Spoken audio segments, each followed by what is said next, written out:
There is a specific kind of silence that only exists at 3 a.m. in Florida.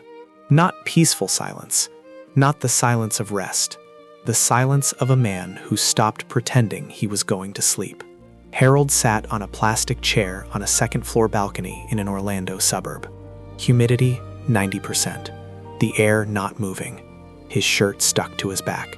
In his right hand, a plastic cup of warm water, sweating on the outside. In his left hand, a notebook, plastic cover, 1998, cracked at the edges. The red neon of a Walmart 2 miles away blinked on the horizon like a broken heartbeat. Somewhere 8 blocks away, a police siren faded into the heat. The cicadas were deafening. Harold didn't hear them anymore. He had been sitting there since 1:40 a.m. It was now 3:17. On the floor beside his chair, a pile of damp newspapers. Eviction notice on top. $8,000 in savings. 60 days before the landlord made it official. His wife Margaret had died 14 months ago. The apartment still smelled like her perfume in the mornings. He was 65 years old, and the math didn't work anymore. He opened the notebook, not for the first time that night, maybe the fourth. The pages were yellowed, some stuck together from decades of humidity. He turned carefully to page 11, and he read, in his own handwriting from 1978, words he had written when he was 18 years old and believed anything was possible. Print-on-demand nostalgia, 1978. T-shirts with Led Zeppelin phrases, posters of cassette mixtapes, mugs with CB radio slogans. Estimated ROI 400%. Zero cost. Harold stared at the page for a long time. The Walmart neon blinked. The cicadas screamed. The humid air didn't move. He was 18 when he wrote that. He is 65 now. 47 years between the idea and the internet that could finally execute it. This is the story of what happened next. But to understand what happened next, you need to understand what Harold had already lost. Not just Margaret, not just the savings, not just the apartment. Harold had lost the belief that his ideas had ever been worth anything. That is the real eviction notice, the one nobody sends in the mail. I want to tell you something before we go further. I've investigated dozens of stories like Harold's. Men and women over 60 sitting alone at 3 a.m., holding something old that still had value. The pattern is always the same. The idea was never the problem. The timing was never the problem. The only problem was that nobody told them the world had finally caught up to what they already knew. Harold had worked for 38 years as a mechanical engineer at a mid-size manufacturing plant in Orlando. Not glamorous, not famous, but precise, reliable, respected. He showed up at 7 a.m. every day for 38 years and solved problems that younger men couldn't see. He retired at 63 with a pension that looked solid on paper. Then the pension fund collapsed, 14 months after Margaret's diagnosis. I want you to sit with that for a moment. 38 years of precision, 38 years of showing up, and the system that was supposed to catch him didn't. Margaret's medical bills consumed $61,000 in 11 months. Harold never complained. Not once. Not to his daughter in Tampa, not to his doctor, not to anyone. He paid every bill with the quiet dignity of a man who believed that doing the right thing would eventually be enough. It wasn't enough. Margaret died on a Tuesday morning in February. Harold made her coffee before he knew. The cup was still on the counter when the nurse came out of the bedroom. He washed it, dried it, put it back in the cabinet, and then he sat down at the kitchen table and stared at the wall for 4 hours. That was 14 months ago. Since then, $61,000 gone, pension gone. Savings down to $8,000. And 60 days before the landlord of a $1,100 a month apartment in an Orlando suburb made it official. His daughter Karen called every Sunday at 6 p.m. "Dad, how are you?" "Fine, sweetheart, just fine." He never told her about the eviction notice. He never told her about the $8,000. Harold was the kind of man who protected everyone around him from the weight he was carrying alone. That is the specific loneliness of men like Harold. Not dramatic, not loud, just quiet, precise, and completely invisible. On the balcony at 3:17 a.m., with the cicadas screaming and the Walmart neon blinking, Harold opened the notebook to page 11 one more time. And this time, something was different. This time he didn't read it as a memory. He read it as a question. What if the 18-year-old was right? What if the idea wasn't ahead of its time in 1978? What if it was simply waiting for the right time? What if 47 years wasn't a failure of execution, but a perfect incubation? Harold put the notebook down on his knee, looked at the blinking Walmart neon, picked up his phone, opened Google, typed 4 words, print on demand 2024. What he found in the next 40 minutes changed everything. But before I tell you what Harold found, I need to tell you about the 3 secrets. Because what Harold discovered wasn't just a business, it was a pattern that exists specifically for people over 60 who have something the market desperately wants and doesn't know how to ask for. Decades of lived experience converted into passive income. 3 secrets. 1 notebook from 1978. Secret number 1, and I want you to pay close attention to this one, because it will change the way you see every object, every memory, every decade you've lived through. The nostalgia market is not a niche. It is the largest untapped emotional economy on the internet. In 2024, the global vintage and retro merchandise market exceeded $47 billion. Not antiques, not collectibles, merchandise, t-shirts, mugs, posters, phone cases, tote bags, items that make people feel something they lost and desperately want back. Harold's notebook from 1978 wasn't a list of old ideas. It was a market research document written by someone who lived inside the culture. A Led Zeppelin phrase on a t-shirt isn't nostalgia for a band. It's nostalgia for who you were when you first heard that song. A cassette mixtape poster isn't nostalgia for technology. It's nostalgia for the specific feeling of making something by hand for someone you loved. A CB radio slogan on a mug isn't nostalgia for truckers. It's nostalgia for a time when strangers talked to each other without algorithms deciding who deserved to be heard. Harold understood this instinctively because he lived it. He didn't need to research the 1970s. He was there. He felt it. He remembered exactly what mattered. That is the competitive advantage that no 25-year-old marketing team can buy. Authenticity of experience, the real thing, the person who was actually there. Harold opened a Redbubble account at 4:23 a.m. on a Tuesday. No inventory, no shipping, no upfront cost, $0 to start. He uploaded his first design at 5:11 a.m., a simple black t-shirt with a CB radio phrase his father used to say. "Breaker, breaker 19, you got the Midnight Rider, come on." By Thursday, 3 sales, $47. Harold stared at the $47 notification on his phone for 11 minutes. Not because of the money, because of what the money meant. It meant the 18-year-old was right. It meant 47 years of waiting had an answer. It meant the notebook was not a relic, it was a blueprint. By the end of month 1, Harold had uploaded 23 designs and earned $340. By month 2, 61 designs, $1,180. By month 3, 94 designs, $2,640. Each design took him between 45 minutes and 2 hours using free tools he learned from YouTube tutorials. He worked from the same plastic chair on the same balcony, the cicadas still screaming, the Walmart neon still blinking. But something had shifted in the air around him. The humidity was the same, the heat was the same, the apartment was the same. Harold was not the same. Secret number 1 complete. Nostalgia market doesn't sell products. It sells the feeling of being alive during a specific moment in history. And Harold was that moment. But $2,640 a month was not $5,000 a month. Harold needed 2 more secrets. And the notebook, incredibly, had been pointing at both of them all along. On page 23 of the 1998 notebook, Harold had written something in 2003, a different ink, a different handwriting, older, more tired. Look into dividend stocks, the ones that pay you while you sleep. He had written it after a conversation with a colleague who retired early, then forgotten it for 21 years. Secret number 2. Dividend stocks are not investments for the wealthy.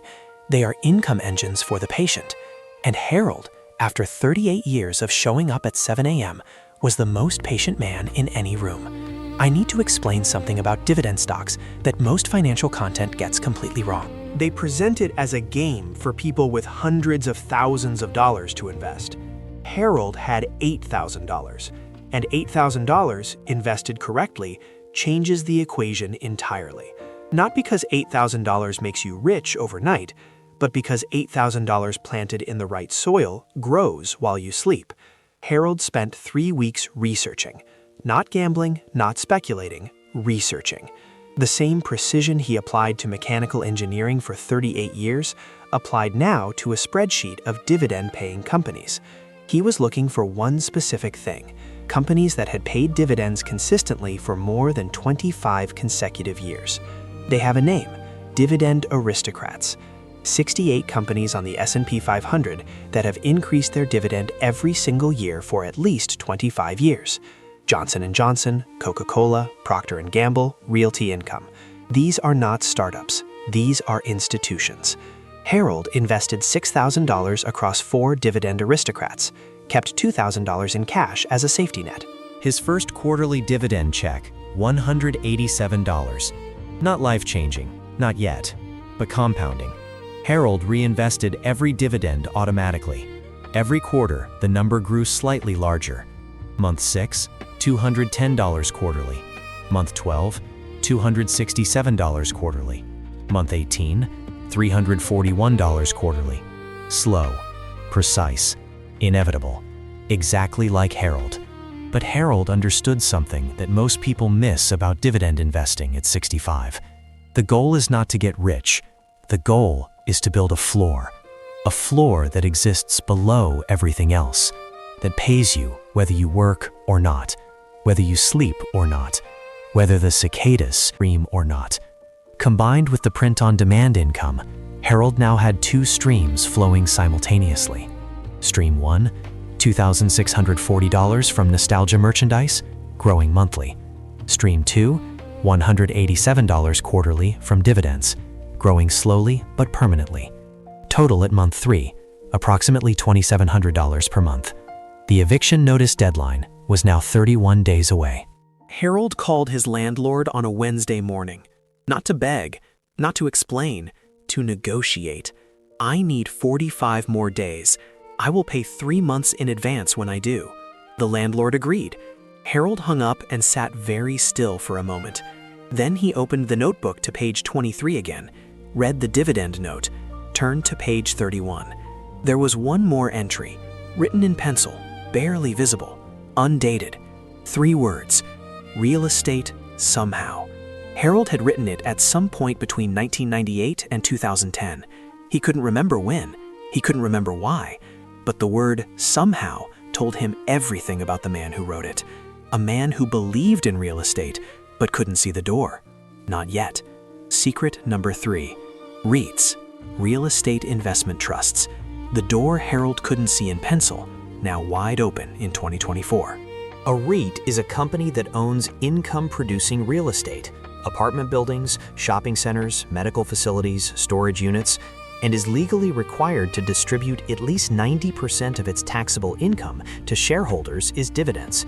You don't buy a building, you buy a share of the building, starting at $10. Harold didn't need to become a landlord, he needed to become a shareholder of landlords.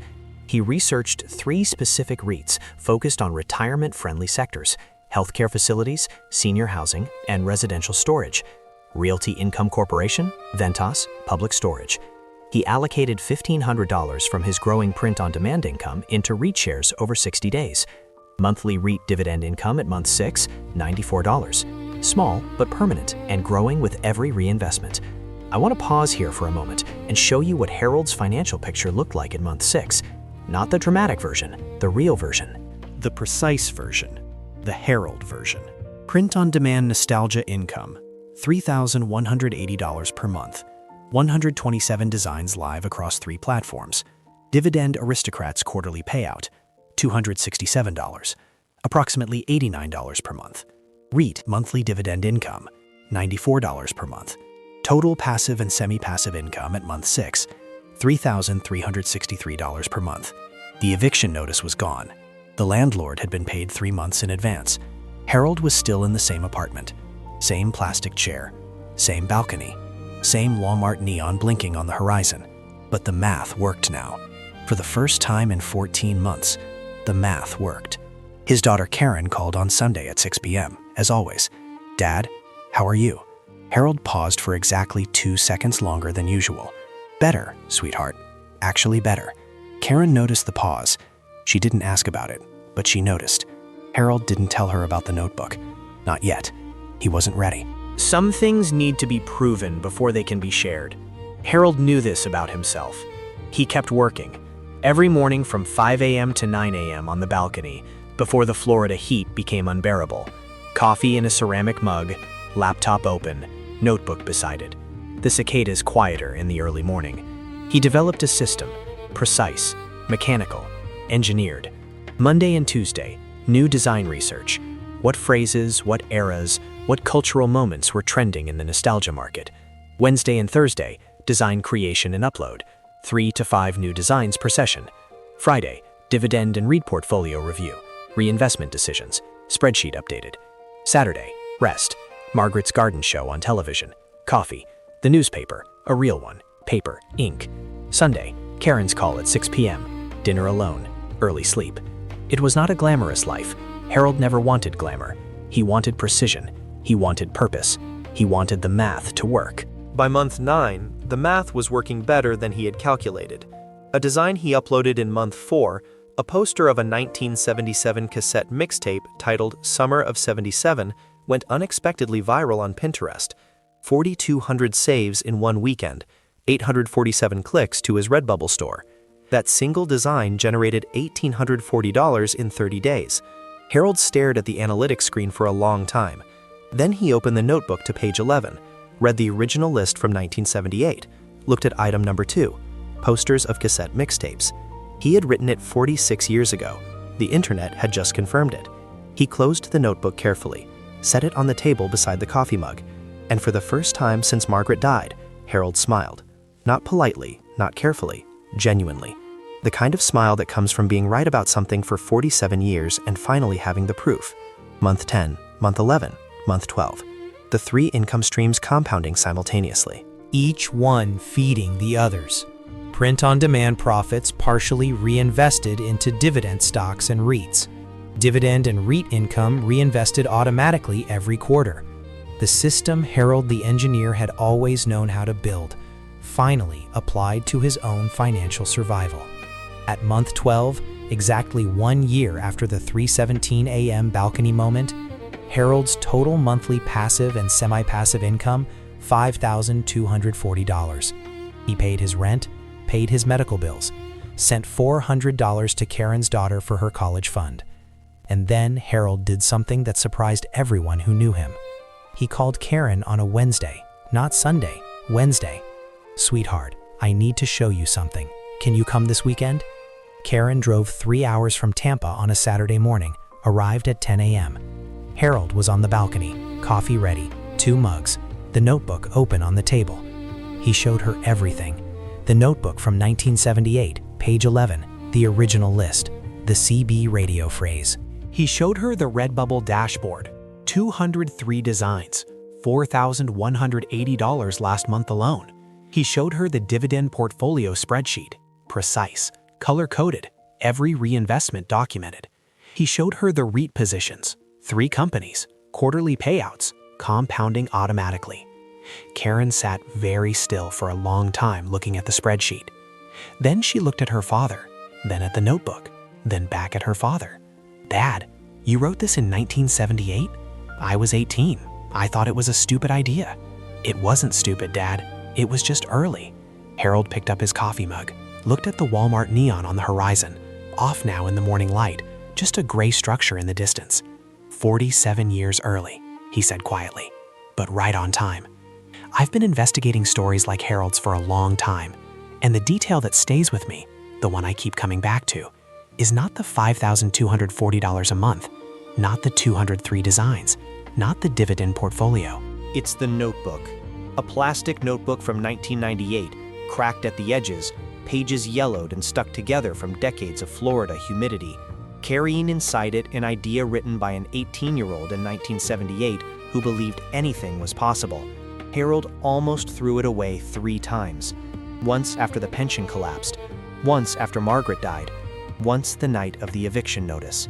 He didn't throw it away. He held it like a lifeline at 3:17 a.m. on a balcony in Orlando, and it was. It literally was. Here is what I want you to take from Harold's story. Secret number 1. The nostalgia market doesn't sell products. It sells lived experience. And you, if you are over 50, are the only person alive who can sell your specific decades authentically. Secret number 2.